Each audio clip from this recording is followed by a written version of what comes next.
Bonjour tout le monde, à tous et à toutes. Bienvenue au forum Truc de Pro. Aujourd'hui, le sujet, c'est diminuer la linéarité d'un cours d'eau par l'aménagement de banquettes avec nos animateurs Félix Riopel et Antoine Plourde-Rouleau. De mon côté, je m'appelle Shauna O'Flaherty. Je suis la directrice exécutive intérimaire de la SER Est du Canada. Et aujourd'hui, en collaboration avec nos partenaires Canard Illimité Canada, le CIC, le projet RAR, donc la recherche et application pour une restauration éclairée des milieux humides, et le MELCCFE, nous, la CREC, participe à l'organisation des forums mensuels intitulés Les trucs de pro, qui se tiennent une fois par mois, un jeudi après-midi. L'idée de cette communauté de pratique est de favoriser et faciliter la discussion entre les acteurs et actrices en restauration et de permettre aux participants de poser des questions à des experts dans ce domaine. Et ce forum se déroule en France. Nous allons enregistrer la première partie avec la présentation et la mise en situation de la problématique. Donc, c'est l'aménagement des cours d'eau à 2 étages aujourd'hui. Nous allons arrêter l'enregistrement pour la partie discussion afin de promouvoir une discussion ouverte. Nous vous invitons à ce moment-là à allumer vos caméras pendant la discussion et à lever la main afin de donner l'opportunité à tout le monde de participer. Alors, un tout petit peu sur nos présentateurs aujourd'hui, nos animateurs. M. Félix Réopel est diplômé de l'Université de Montréal en géographie. Il s'est aventuré à vivre 3 ans en Amérique latine, où il a réalisé une maîtrise en gestion intégrée des bassins versants.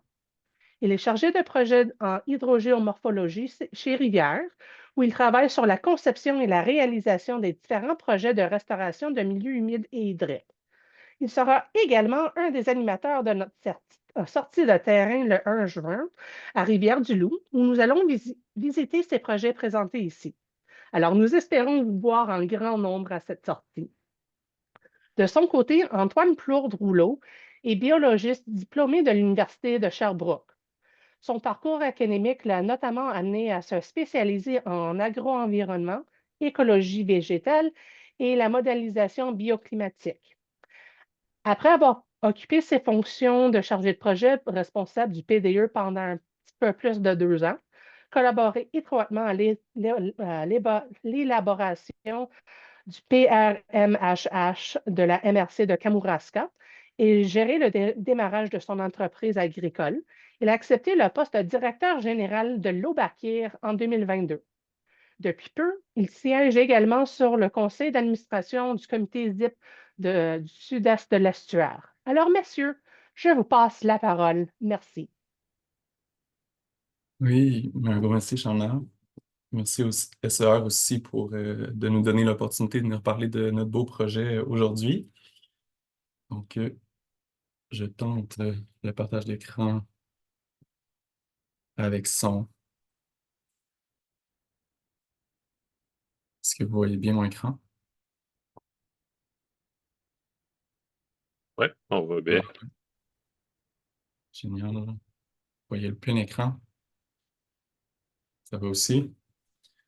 Donc, aujourd'hui, on vous parle de notre projet là, où on a fait l'aménagement de banquettes à la décharge du collège. La décharge du collège, c'est un cours d'eau qui passe sur les terrains de la ferme-école de La Poquita, donc, qui est la ferme-école de l'ITAC, donc l'Institut Technologie agroalimentaire du Québec, campus de la Pocatière. Donc, les présentateurs aujourd'hui, comme Charles l'a dit, là, ce sera moi et mon collègue Félix Riopel de chez Rivière. Plusieurs partenaires au projet, dont l'ITAC, évidemment, la Ferme-École, Rivière, la MRC de Kamouraska, le groupe Conseil agricole de la Côte-du-Sud, puis le gouvernement du Québec. En fait, le projet a été financé par le gouvernement du Québec. Donc, moi, je vous fais une rapide introduction, puis ensuite de ça, Félix va vous parler davantage de tout l'aspect conception du projet. Mais en contexte, bon, la décharge du collège, c'est un cours d'eau assez typique là, de la plaine agricole du Kamouraska, puis on aurait envie de dire même du Bas-Saint-Laurent. Un cours d'eau avec un petit bassin versant là, d'environ 1 km². On a travaillé sur environ 900 mètres de cours d'eau linéaire qui a été redressé en fait, qui a été redressé, là, qui est très, très linéarisé. On suppose même qu'il serait créé de toutes pièces. Je vais vous détailler ça là, dans les 2 prochaines diapositives. C'est un cours d'eau qui est sujet à des processus d'érosion puis de sédimentation.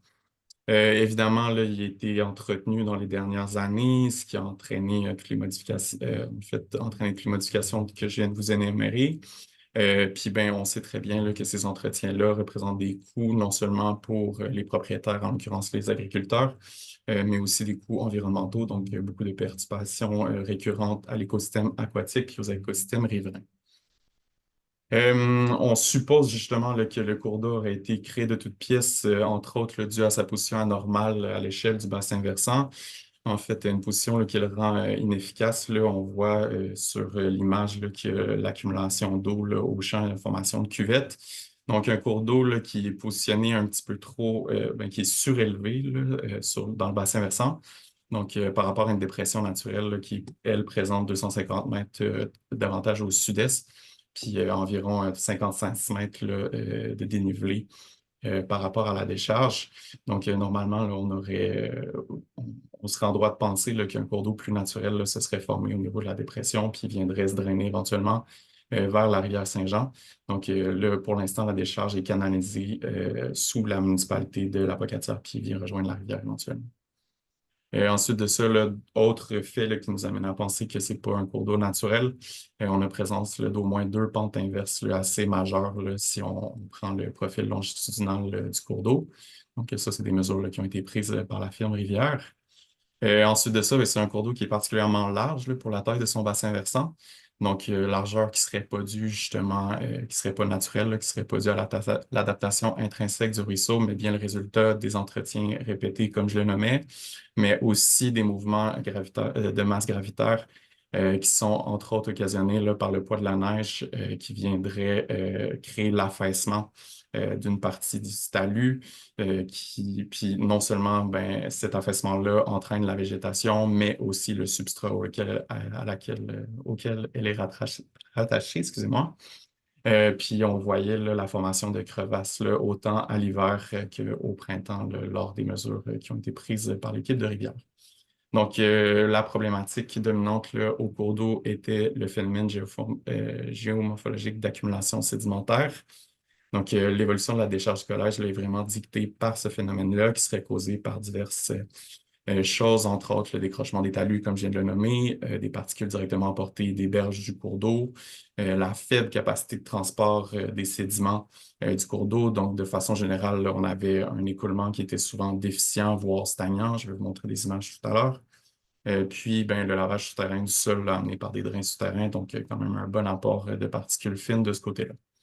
Donc, résultat, on se retrouve avec un débalancement sédimentaire, c'est-à-dire qu'on avait un lit particulièrement vaseux, euh, à peu près sur toute la longueur, densément colonisé par des plantes aquatiques, une eau là, opaque avec une forte concentration en sédiments fins en suspension dans le cours d'eau. Je vous illustre ça un peu. Donc, on voit là, un cours d'eau bien, bien opaque avec beaucoup, beaucoup de végétation accumulée à l'intérieur. Autre vue, là, on est vraiment dans la section la plus en aval. Donc, il y a beaucoup, beaucoup de végétation qui était accumulée là également, même si c'était la partie là, du cours d'eau qui était la plus pentue. Donc, ultimement, les objectifs du projet, c'était de créer un aménagement durable qui serait inspiré des processus hydrogéomorphologiques naturels pour permettre de retrouver un maximum de fonctionnalités du ruisseau, tant hydrique qu'écologique, accroître les services écologiques qui sont rendus par le cours d'eau, comme la filtration des fertilisants et l'atténuation des crues, s'éviter les impacts provoqués par des entretiens répétés, c'est-à-dire qu'on espère que l'aménagement qui a été fait là, va être davantage périn dans le temps. Puis ensuite de ça, ben, on avait aussi la volonté là, sous-jacente d'en faire une vitrine régionale sur les bonnes pratiques d'aménagement bonnes pratiques en matière d'aménagement de cours d'eau. Donc, en plus, ben, comme je le disais en début de présentation, c'est un cours d'eau qui est situé sur la ferme école de l'ITAC. Donc, une centaine, voire des milliers d'étudiants là, qui passent par ce cours d'eau-là chaque année. Donc, on trouvait que c'était un site tout désigné là, pour la réalisation de ce genre de projet-là. Puis, ben, l'objectif ultime, c'est de démontrer la capacité de la renaturalisation à améliorer notre cohabitation avec la nature tout en répondant aux besoins des agriculteurs. Puis, dans ce cas-ci, on avait évidemment des besoins de drainage des superficies cultivées.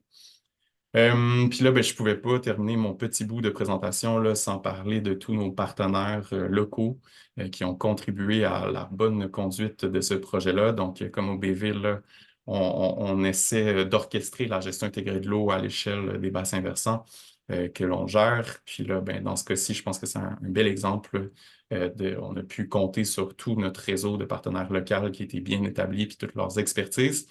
Donc, dans le cas de l'ITAC, bien évidemment, là, spécialisé en production agricole, mais ils ont été aussi ils ont beaucoup collaboré là, à tout l'aspect logistique de la réalisation du chantier, donc on n'y serait jamais arrivé sans eux. Au niveau réglementaire et gestion de l'entretien du cours d'eau, même la supervision du chantier, on a pu compter là, sur l'appui de la MRC de Kamouraska. Évidemment, la firme Rivière pour tout l'aspect conception là, hydrogéomorphologique. Nos collègues aussi du groupe conseil agricole de la Côte-du-Sud là, qui sont spécialisés en agro-environnement, aménagement de bandes riveraines, c'est eux qui ont fait les plans pour l'aménagement des replats du talus. Puis de notre côté, la concertation, coordination de recherche, de démarches collectives. Puis une petite mention aussi à tous nos étudiants bénévoles là, qui sont venus nous porter, nous donner un coup de main bénévole pendant la renaturisation là, du cours d'eau. En fait, ils ont davantage participé à la phase de végétalisation du replat des talus. Donc, en fait, c'était un cas d'étude, là, la décharge du collège. Il y a beaucoup de travaux étudiants qui se sont faits pour essayer de réfléchir à quelles seraient les solutions à apporter aux problématiques qu'on a identifiées. Donc, voilà, c'est un beau projet. Puis là, je passe la parole à Félix. Ouais, merci Antoine. Donc, j'ai travaillé là sur la conception en fait à la décharge du collège dès 2023, je pense bien, puis ensuite sur la réalisation des travaux l'année dernière. Je vais commencer en fait, par le concept qui était retenu, basé sur tout le diagnostic là, que Antoine a résumé. En fait, le concept qui a été retenu, ben, c'est le cours d'eau à deux niveaux. Donc, les cours d'eau à deux niveaux, c'est une espèce de famille d'aménagements, là, souvent pour des cours d'eau agricoles. Puis nous autres, on est allé spécifiquement sur l'aménagement de banquettes. Des banquettes, c'est quoi? C'est des bancs de sédiments, en fait, simplement, qui apparaissent souvent, en fait, qui peuvent apparaître dans des cours d'eau, des petits cours d'eau en milieu agricole. Comme vous voyez là à droite, ici, c'est pas la décharge du collège, c'est un cours d'eau d'Ambro-Missisquoi, où des banquettes sont apparues naturellement, c'est-à-dire spontanément, puis qui vont se végétaliser là, par la suite, puis en fait, les banquettes vont former littéralement une plaine inondable pour le cours d'eau. Puis c'est ça, en fait, qu'on a souhaité reproduire mécaniquement pour la décharge du collège, parce qu'on s'est rendu compte qu'elle n'aurait pas la capacité de créer elle-même ses banquettes. Je peux passer à la prochaine slide, Antoine. Juste un schéma, en fait, une vue transversale d'un cours d'eau à deux niveaux. Donc, vous voyez au centre, on a le chenal qui va être inondé la majeure partie de l'année. C'est ça qu'on appelle le premier niveau, en fait. Puis on a le deuxième niveau, qui sont les banquettes, qui va être inondé en temps de crue, donc au printemps ou lors des crues estivales, automnales. Puis vous voyez qu'il y a de la végétation sur les banquettes, des herbacées principalement. Donc, c'est là qu'on a une interaction là, qui est intéressante entre l'eau et la végétation sur les banquettes lors des inondations. C'est la prochaine.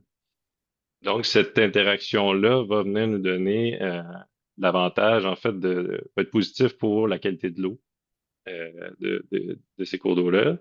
Puis aussi, il y a des avantages pour la biodiversité là, qui ont été démontrés dans la littérature scientifique, autant du point de vue des plantes que pour les poissons ou autres espèces fauniques. Et ce qui est bien avec les cours d'eau à deux niveaux, c'est qu'on a aussi des avantages agricoles. Donc, on va chercher un compromis là, qui est intéressant. Entre autres, là, j'aurais pu en mettre d'autres, mais il y a aussi le transit sédimentaire, en fait, comme expliquait Antoine, qui était problématique là, à la décharge du collège, que là, il va vraiment améliorer avec l'aménagement de banquettes, ce qui va faire qu'on va retarder le prochain entretien ou peut-être même disons, l'annuler là, pour toujours.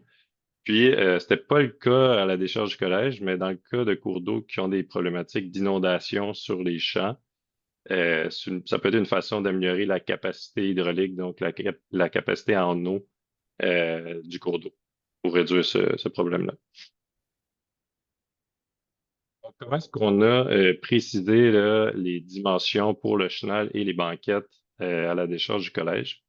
Ben, on a utilisé le concept de géométrie hydraulique. Donc, la géométrie hydraulique, c'est un vieux concept là, qui existe depuis plusieurs décennies en géomorphologie fluviale.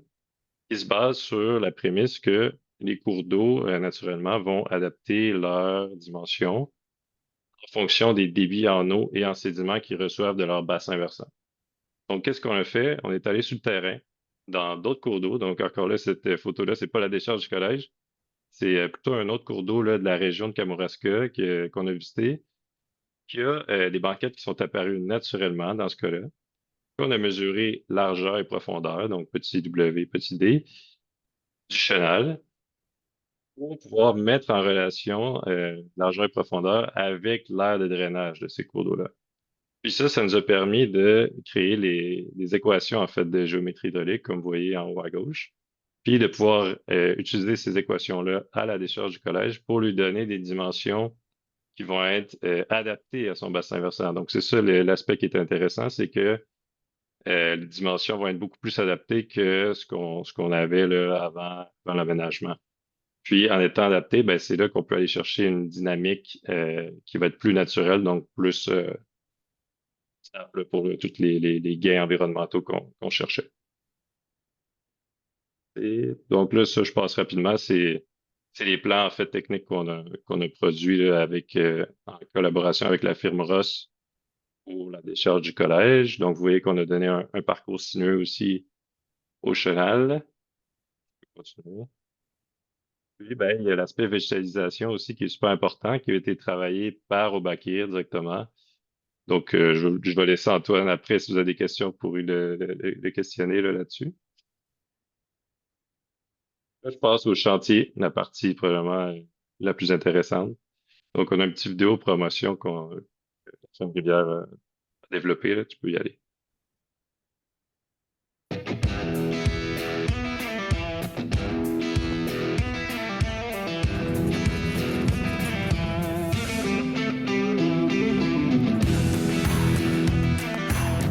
On va revenir sur les étapes après.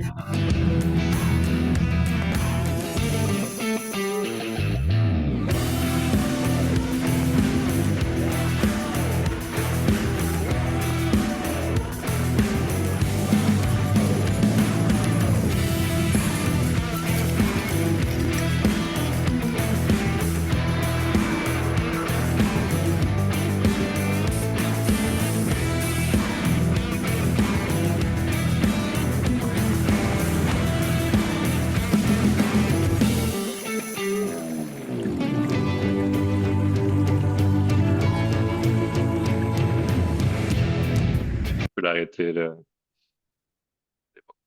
la suite, c'est un autre projet, c'est pour ça qu'on l'arrête. Mais vous avez vu en gros là, plusieurs étapes en fait du chantier. Là, je vais revenir un petit peu à chaque étape. Je vais passer à la prochaine, Antoine.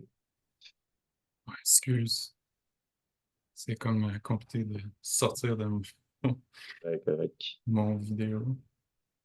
Je pense que tu prends ta flèche droite sur ton clavier, peut-être.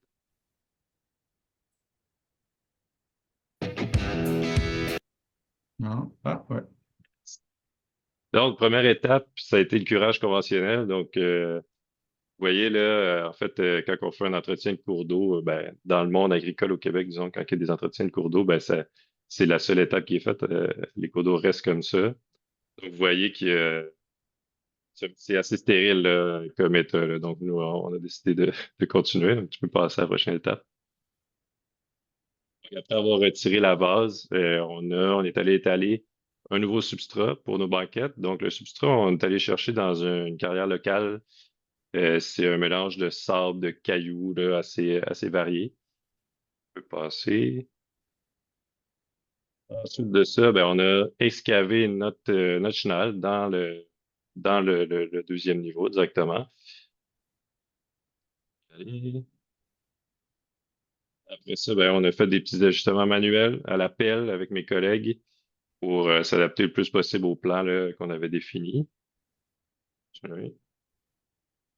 Ben, il y a la végétalisation, donc là, on voit Laurence qui fait l'ensemencement avec des herbacées. Ça a été fait seulement pour l'automne, en fait, rapidement, mais il va y avoir d'autres phases là, cet été, en fait, ce printemps et cet été qui vont être réalisées pour essayer de reprendre avec un mélange herbacées qui va être plus intéressant. Et puis, ben, le résultat, vous voyez à gauche, là, juste après, en fait, durant les dernières petites retouches là, des travaux, les résultats, qu'est-ce que ça donne? Ben, c'est un cours d'eau qui est sinueux dans le fond du talus.